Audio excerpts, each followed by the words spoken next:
Hollywood অভিনেত্রী scarlet Johansson আবারও আলোচনায়। এবার তিনি হতে পারেন ডিজনির পরবর্তী বড় জাদুকরী চরিত্র টেঙ্গেলডের মাদার গোথেল।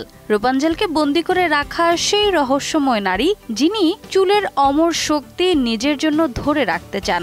ডিজনির এই নতুন লাইভ অ্যাকশন প্রজেক্টের সবচেয়ে বড় চমক এখন তিনি। ব্ল্যাক উইডো, হার, লুসি থেকে শুরু করে জোজো র্যাবিট, প্রতিটি চরিত্রেই নিজেকে নতুনভাবে আবিষ্কার করেছেন স্কারলেট। সম্প্রতি তার পরিচালিত নিজের প্রথম চলচ্চিত্র ইলিনর দ্য গ্রেট কানে পেয়েছে ৬ মিনিটের স্ট্যান্ডিং ওভেশন। এমন সাফল্যের পর এখন সবাই তাকিয়ে আছে কেমন করে তিনি ফুটিয়ে তুলবেন মাদার গোথেলের জটিল, ছলনাময় কিন্তু মায়াময় চরিত্রটি। বিশ্লেষকদের মতে স্কারলেট জোহানসন যোগ দিচ্ছেন ডিজনির নতুন সিরিজে, যেখানে তার উপস্থিতি এবং পরিচালক মাইকেল গ্রেসি ও চিত্রনাট্যকার জেনিফার রবিনসনের সঙ্গে এই সমীকরণ টেঙ্গেলডকে নিয়ে যেতে পারে এক অন্য উচ্চতায়।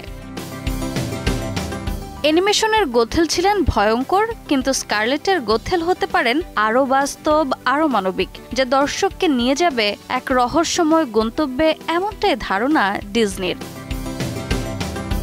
রোজা চৌধুরী, সময় সংবাদ।